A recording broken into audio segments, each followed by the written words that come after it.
Era uma noite fria de inverno quando tudo mudou. O silêncio da madrugada só era interrompido pelo suave ronronar do aquecedor e meus passos descalços sobre o piso de madeira. A sede tinha me acordado. Uma sede insuportável que me obrigou a abandonar o calor da minha cama para descer até a cozinha. Eu tinha 18 anos na época e morava com meus tios desde que meus pais haviam se mudado para a Europa a trabalho, embora agora eu saiba que essa não era toda a verdade. O relógio antigo do corredor, uma relíquia familiar que tinha pertencido à minha avó, marcava 3h15 da madrugada quando a vi. Seu tic-tac constante era como uma batida mecânica que acompanhava meus passos silenciosos. Minha tia Beatriz estava sentada no sofá da sala, iluminada apenas pelo brilho azulado da televisão.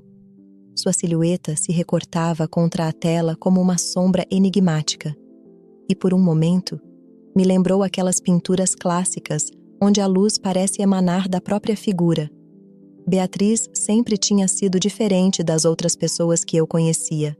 Aos 42 anos, mantinha uma beleza etérea que parecia não ser afetada pela passagem do tempo.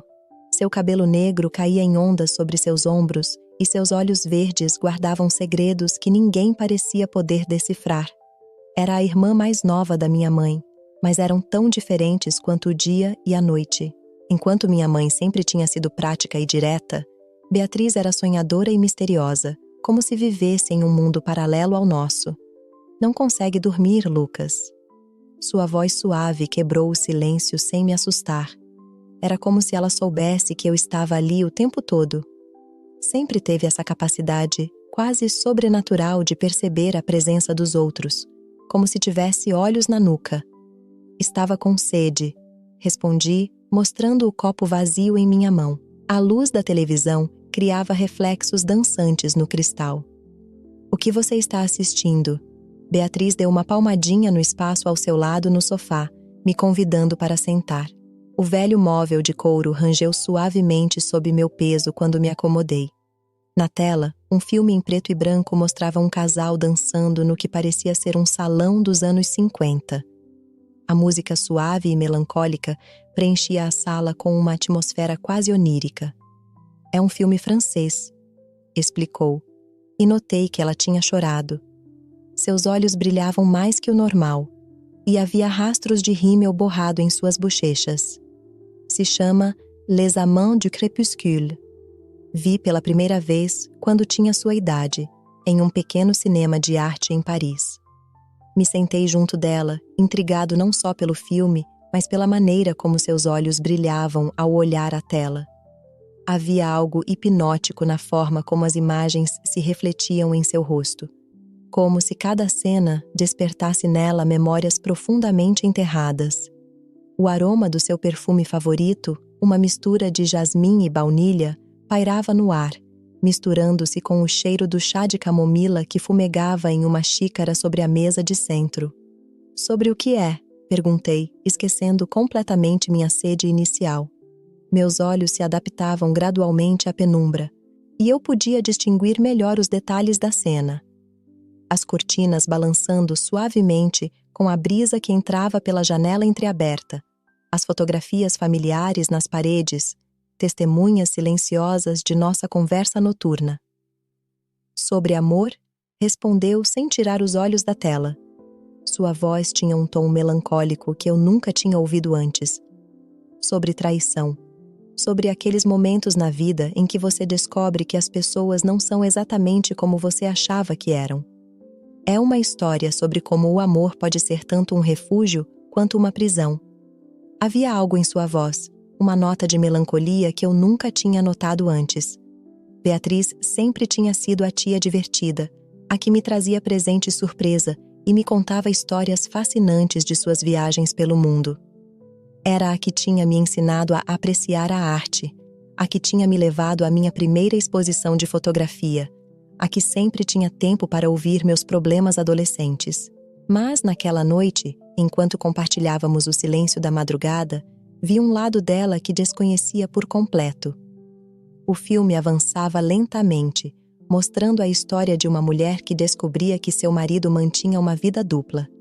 As cenas se sucediam com uma elegância cativante, e embora os diálogos estivessem em francês, eu podia entender perfeitamente a história através das expressões dos atores e da música envolvente. A protagonista, uma mulher de beleza clássica, me lembrava um pouco a Beatriz. "Sabe, é Lucas?", disse Beatriz depois de um longo silêncio, durante o qual só se ouvia o diálogo suave do filme e o persistente tic-tac do relógio. Às vezes a vida imita a arte de maneiras que você nunca esperaria. Há momentos em que você se encontra vivendo situações que acreditava que só aconteciam nos filmes ou nos livros. A olhei de soslaio, notando como uma lágrima solitária deslizava por sua bochecha, brilhando como um diamante líquido sob a luz flutuante da televisão. Nunca tinha visto minha tia Beatriz chorar, e esse momento me fez sentir como um intruso em algo profundamente pessoal. No entanto, havia algo na atmosfera daquela noite que parecia suspender as regras normais da realidade, como se estivéssemos em um espaço entre o sonho e a vigília onde as verdades ocultas podiam vir à tona. Beatriz começou a me contar como tinha conhecido meu tio Ricardo 15 anos atrás, em um café em São Paulo. Era uma tarde chuvosa de abril e ela tinha se refugiado da chuva no Café Girondino, aquele estabelecimento histórico que parecia ter saído de outra época. Seu tio estava sentado na mesa ao lado, recordou com um sorriso nostálgico. Lia O Amor nos Tempos do Cólera, de Garcia Marques, e quando nossos olhares se cruzaram, citou de memória um dos meus parágrafos favoritos. Foi como se o destino tivesse orquestrado aquele momento perfeitamente. Me contou sobre seu romance vertiginoso, sobre como tinham se casado apenas 6 meses depois de se conhecerem em uma cerimônia íntima na casa de campo da família em Campos do Jordão. Me falou dos primeiros anos de felicidade, das viagens improvisadas, das noites de conversa interminável. E então, pouco a pouco, sua voz foi mudando de tom enquanto me relatava como tinha começado a notar as pequenas rachaduras em seu casamento aparentemente perfeito.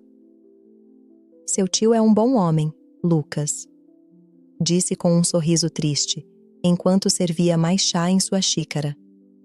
O aroma de camomila se intensificou no ar. Mas às vezes, os bons homens também cometem erros terríveis. Às vezes, o amor não é suficiente, ou talvez seja demais, tanto que nos faz perder o rumo. Minha mente começou a trabalhar a toda velocidade, conectando pontos que nunca tinha notado antes. As frequentes reuniões de trabalho do meu tio, as ligações que sempre atendia em particular, as vezes que o tinha visto no shopping quando supostamente estava no escritório.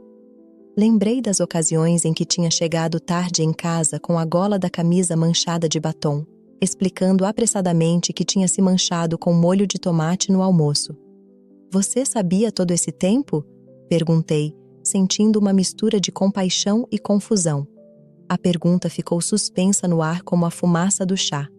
Beatriz assentiu lentamente, e o movimento fez com que a luz da televisão criasse sombras mutantes em seu rosto. "Há 3 anos descobri que Ricardo tinha outra família, uma mulher e uma menina pequena em Santos. Viaja para lá toda vez que diz que tem reuniões de negócios. A menina se chama Sofia, tem 7 anos, e é idêntica a ele." A revelação me atingiu como um soco no estômago. Meu tio Ricardo, o homem que eu sempre tinha admirado, o que tinha me ensinado a jogar futebol e me ajudado com minhas tarefas de matemática, o que parecia a personificação da integridade e da honestidade, levava uma vida dupla todo esse tempo. Era como se de repente o chão sob meus pés tivesse se transformado em areia movediça. "Por que você ficou?" A pergunta saiu da minha boca antes que pudesse contê-la. Na tela, a protagonista do filme enfrentava um dilema similar, e por um momento, a ficção e a realidade pareceram se fundir. Beatriz sorriu. Mas desta vez, seu sorriso tinha um toque de mistério que me intrigou ainda mais. Ela se levantou do sofá e caminhou até o antigo aparador que guardava em um canto da sala.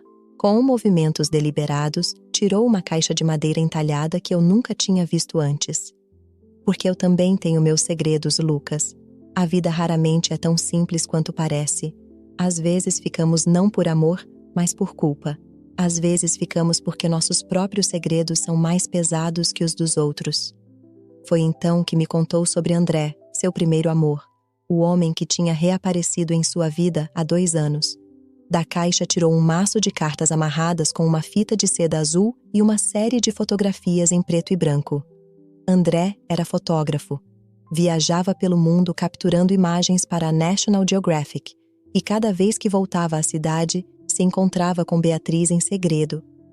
As fotografias mostravam um homem de aspecto distinto, com o cabelo grisalho e olhos penetrantes que pareciam olhar diretamente para a alma. Em algumas imagens aparecia junto com Beatriz, muito mais jovem, em diferentes lugares do mundo. Em frente à Torre Eiffel, nas ruínas de Machu Picchu, em um café em Veneza. Havia algo em seu rosto que me parecia estranhamente familiar, embora não pudesse precisar o quê. Não estou orgulhosa disso, admitiu, passando seus dedos suavemente sobre uma das fotografias. Mas quando descobri a verdade sobre Ricardo, algo dentro de mim se quebrou. E quando André voltou à minha vida, foi como se o destino estivesse me dando uma segunda chance. Como se todos esses anos de mentiras e segredos tivessem sido o preço a pagar para nos reencontrarmos. As horas passavam, e o filme tinha terminado há muito tempo, mas continuávamos ali, compartilhando segredos na escuridão. Beatriz me contou sobre seus encontros clandestinos com André, sobre as cartas que trocavam, sobre as mensagens cifradas que enviavam para coordenar seus encontros. Me falou de tardes roubadas ao tempo em cafés discretos, de conversas intermináveis sobre arte e fotografia, de promessas sussurradas na penumbra de quartos de hotel. "Por que você está me contando tudo isso?" Perguntei finalmente, consciente de que estava sendo cúmplice de um segredo que poderia destruir nossa família. O amanhecer começava a se insinuar no horizonte, tingindo o céu de tons rosados e violetas. "Porque eu precisava que alguém soubesse", respondeu ela, fechando a caixa das fotografias com cuidado, como quem guarda um tesouro. "E porque confio em você, Lucas. Você sempre teve essa capacidade de ver além das aparências, de entender que o amor vem em muitas formas diferentes. Além disso..." Ela fez uma pausa, como se estivesse considerando cuidadosamente suas próximas palavras. Suas mãos tremiam ligeiramente enquanto voltava a se sentar ao meu lado. "Além disso, há algo mais que você precisa saber." Meu coração começou a bater mais rápido. O ar do ambiente parecia ter se tornado mais denso, mais carregado de significado. O que mais poderia haver? Que outro segredo poderia ser tão importante para compartilhar comigo nesta noite estranha e reveladora? "André não é apenas meu amante", disse Beatriz, olhando diretamente nos meus olhos. A luz do amanhecer começava a iluminar seu rosto, revelando uma expressão de determinação misturada com medo. "Ele é seu pai biológico." O mundo parou por um momento. As palavras de Beatriz ressoavam na minha cabeça como um eco infinito, ricocheteando contra as paredes da minha compreensão, desafiando tudo o que eu acreditava saber sobre mim mesmo. Meu pai biológico? O homem que eu acreditava ser meu pai? O que estava na Europa com minha mãe? Não era realmente meu pai? As fotografias que eu tinha acabado de ver ganharam um novo significado, e de repente entendi por que o rosto de André tinha me parecido familiar. Era como olhar uma versão mais velha de mim mesmo. Mas como? Foi tudo o que consegui articular. Minha voz soava estranha, como se pertencesse a outra pessoa. Beatriz suspirou profundamente antes de continuar, levantou-se e caminhou até a janela, onde os primeiros raios de sol criavam um halo ao redor de sua silhueta. Sua mãe e eu éramos muito unidas quando éramos jovens. Compartilhávamos tudo, inclusive André. Ele e eu nos apaixonamos primeiro, mas sua mãe também se apaixonou por ele. Era uma época complicada. Éramos jovens e acreditávamos que podíamos desafiar todas as convenções. Quando fiquei grávida, ela tinha acabado de conhecer João, seu pai, O homem que criou você. Ela não podia ter filhos. E eu era jovem e assustada. Decidimos que o melhor seria que ela criasse você como seu filho. As revelações se sucediam como ondas batendo contra as rochas. Cada nova informação era um golpe que me deixava sem fôlego. Minha vida inteira, tudo o que eu acreditava saber sobre mim mesmo e minha família, era uma elaborada rede de mentiras e segredos que tinha sido tecida durante anos. Sua mãe não podia conceber, continuou Beatriz, voltando a se sentar ao meu lado. Os médicos tinham dito que era praticamente impossível. Ela tinha acabado de ficar noiva de João, e não poder dar um filho a ele estava destruindo ela. Quando descobri que estava grávida de André, tudo pareceu se encaixar como as peças de um quebra-cabeça macabro. André sabe? Perguntei, minha voz mal um sussurro. Sempre soube, respondeu Beatriz, tirando outra fotografia da caixa. Era uma imagem minha de bebê, e no verso havia uma nota escrita com uma caligrafia elegante. Para nosso filho, com amor eterno. A. Foi por isso que você aceitou tão facilmente que eu ficasse com você quando eles foram para a Europa? Perguntei, começando a entender. As peças do quebra-cabeça começavam a se encaixar, revelando um padrão que tinha estado ali o tempo todo, invisível a olho nu. Beatriz assentiu, e uma lágrima rolou por sua bochecha. Eu precisava de tempo com você. Precisava realmente conhecer você, como sua mãe, mesmo que fosse por um breve período. Cada vez que vejo você tocar piano, como André faz, ou quando você franze a testa ao se concentrar, exatamente como ele, é como se o tempo não tivesse passado. O amanhecer tinha chegado por completo, banhando a sala em uma luz dourada que parecia purificar o ar, como se a noite de confissões tivesse sido um longo ritual de limpeza. O relógio da avó marcava 7h30 e eu podia ouvir os primeiros pássaros começando seu canto matinal. André quer conhecer você, disse Beatriz suavemente, tirando um envelope do fundo da caixa. Ele sempre soube sobre você, sempre quis fazer parte da sua vida. Mas respeitamos a decisão que tomamos há tantos anos. No entanto, agora que você é maior de idade, ela abriu o envelope e tirou mais fotografias. Eram imagens minhas ao longo dos anos. Na minha primeira peça de teatro escolar. Na minha formatura, jogando futebol no parque do Ibirapuera. Todas tiradas de longe, como um observador secreto que documentava minha vida das sombras. Ele tem acompanhado sua vida à distância, explicou Beatriz. Cada vez que vinha a São Paulo, encontrava uma maneira de ver você, mesmo que fosse de longe. Guardou cada recorte de jornal onde você aparecia por suas conquistas no colégio, cada programa dos seus recitais de piano. Me levantei do sofá, precisando de espaço para processar tudo o que tinha descoberto. Minha cabeça girava com as revelações, com as implicações de tudo o que tinha aprendido naquela noite. Caminhei até a janela e observei o jardim, onde o orvalho da manhã fazia as folhas brilharem como se estivessem cobertas de minúsculos diamantes. O que eu devo fazer agora? Perguntei, mais para mim mesmo que para Beatriz. Toda a minha vida tem sido uma mentira cuidadosamente construída. Não tem sido uma mentira, respondeu ela, se aproximando e colocando sua mão sobre meu ombro. O amor que você recebeu, o carinho, a educação, tudo isso tem sido real. João e Helena te amaram como seu verdadeiro filho. Não compartilhar o sangue deles não torna esse amor menos válido. E Ricardo? Perguntei de repente, lembrando do meu tio e sua própria vida dupla. Não, ele sabe alguma coisa disso?